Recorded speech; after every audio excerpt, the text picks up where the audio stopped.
G'day and welcome to episode 8 of T.N.N. Got a bit of a two-part episode for you. On day one, we're behind the scenes of our movie trailer, Sort of Famous, recording some audio.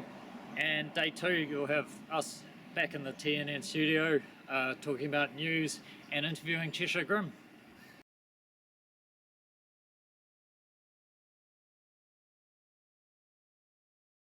So we're here going to do some audio for our movie trailer, Sort of Famous.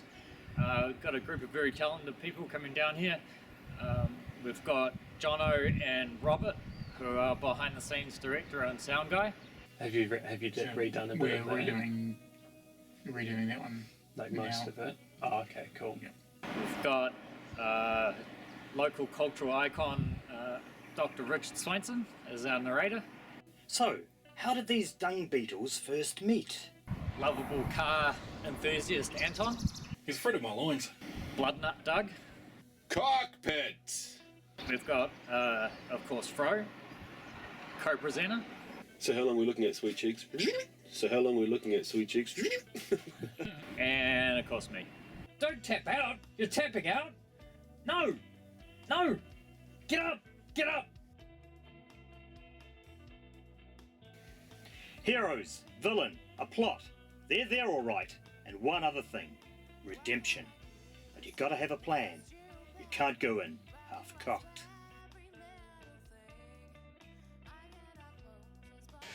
Like the character is pretty much me, but it's a bit more extreme. I'm a bit of a, I'm not the brains of the operation. I'm sort of the wild card, but there's two wild cards, so we're a strange team really. There's Doug and Jimmy are kind of both a bit erratic and wild, and Fro is the main brains of the operation. So we're not like the Teenage Mutant Ninja Turtles at all really. We're not the four archetypes, we're just two of them.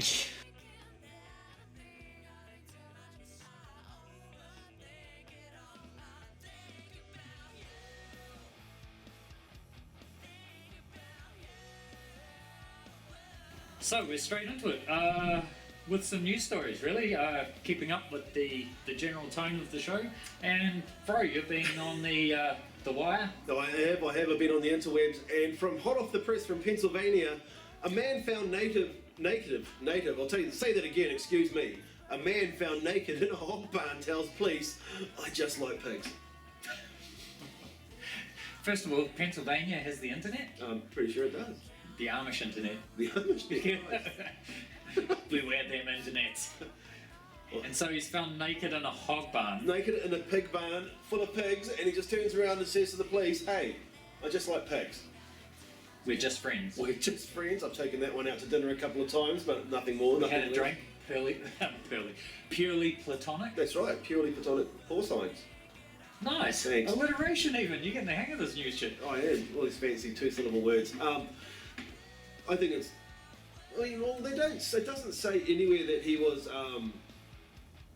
having an affair or sexual relations with the pigs. But apparently, he's very familiar with the farm where he chose to go high on the hog. Nice. News pun. He was banned from the property after a 2011 trespassing incident. So this man is not the first time that he's been. I don't know how to say. Intimate? Intimate. That's right. With the pigs. So he was charged with indecent exposure, criminal trespass, defiant trespass. So not only was he like, I just really like pigs, it was like, I really like pigs and I'm not fucking moving. That's right, so when the police said, "Excuse me, get out of the way," and he was drunk. Drunk. He was released. He had to pay $25,000 in bail. Unsecured. Later, he's going to court later this month, and I think with a bail like that, he's pretty much going to go to his own little pen. The hog's barn available for comment. And so news item 2? Well, we can either run with the memorial for the dead raccoon, or my personal favourite, a guy in South Florida. He was at this place, at this quay, like a little quay with little boats going out and all that, and there's one that says, this big sign that says, "Do not swim, caution, warning, alligators." Now he turned around to his friends and went, "Fuck the gators," and then jumped into the water, and as soon as he hit the water, bam. He was attacked, dragged, taken out by an alligator. So he actually understood the sign, it's not like he was illiterate. That's exactly right, warning, and he said, quote unquote, "Fuck the gators." Is this related to the guy that fucks the pigs? I'm not too sure. And it is actually, now that I think about Maybe it, it was a revenge killing. Revenge killing. Maybe that pig and that gator were friends. It's like George Orwell. Was it George Orwell, the Animal Farm? The crocodile was an assassin. The crocodile on the grassy knoll. So I mean, I think it's pretty weird. And you see that surfer guy with the Punched shark? the shark. Yeah, punched the shark. Yeah, poor shark. I mean, there he was, swimming innocently in the ocean, seen a bit of string, went to bite it. Next thing, Have Peter come out and No, talk about how that's shark brutality or something? So, welcome back. We're here with Kat and Lora from Cheshire Grimm. Hey guys. Hello. Thanks for coming. So, all recovered from down the rabbit hole? Yeah. Yes. I think so. And how do you feel that went? Pretty good. Yeah. Yeah. There's a couple hundred people there. Maybe a bit more. Yeah. You guys came out and played midnight? Yeah. Same time as last year, I think. Yeah. It's kind of like pretty good because it's like peak time, I guess, for that kind of gig. You know. Yeah, that was actually my first down the rabbit hole I'd ever been to. So Oh, really? yeah, Did you enjoy it? I thought it was awesome. Your Like, costume was pretty cool, actually. yeah, I like the photos too that came out. Like, and some of those people, the amount of effort put into their costume. So what else have you guys been up to recently? Well, we just actually recruited a new drummer, Yeah. which was quite challenging because there's only about 5 drummers in Hamilton that are available. Yeah, his name's Will and he's really awesome.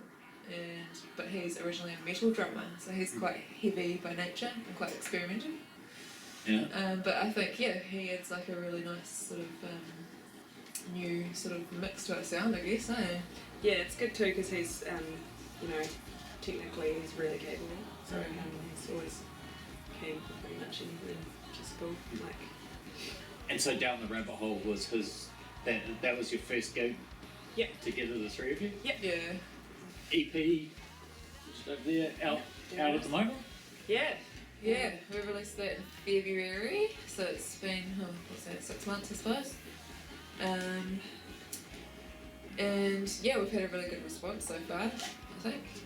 There's 5 tracks on there, so it's not a lot of selection, I guess, but for our first actual, fully produced record, I'm really started really proud. Yeah, it's been good, and it's available digitally as well. Obviously, we're not just living in the 90s with a CD. You can you can get it through all the usual channels. But it's been cool doing the CDs, and it's surprising how many we've sold. Because you tend to think that people don't buy a lot of CDs anymore, but you've sold a lot. So. Oh, that's awesome. And so, what's coming up in the near future? We've got a show in Wellington 2 weekends time, and we've also got the next Down the Rabbit Hole up in Auckland this weekend as well. Alright. So by the time this comes out, you guys would have done 2 Down the rabbit holes. done 2 rabbit holes. Yeah, it's her, the organiser is it's her first time putting it on in Auckland this year, so it's at the King's Arms, so it'll be really interesting to see how it goes. I'm excited to play there. And then our Wellington gig, we're playing with some good mates of ours, Melting Faces, who we played with on our last tour, and that's at Meow, which we've never played it before. At Meow. It's called Meow, yeah. Meow in Wellington, and So Cheshire Grimm playing at Meow. yeah. I never made that connection with Kat. With Kat, yeah. And that's us for another week. Thanks to Lora and Kat from Cheshire Grimm for coming in. Thanks to the pig fucker, the guy that got fucked by the alligator, and the shark puncher for making life just that little bit more special. That sounds like a dodgy sexual bro. So, went back to her place, had a few beers and shark punched her. Oh, Urban Dictionary, you're not fucking stealing that one.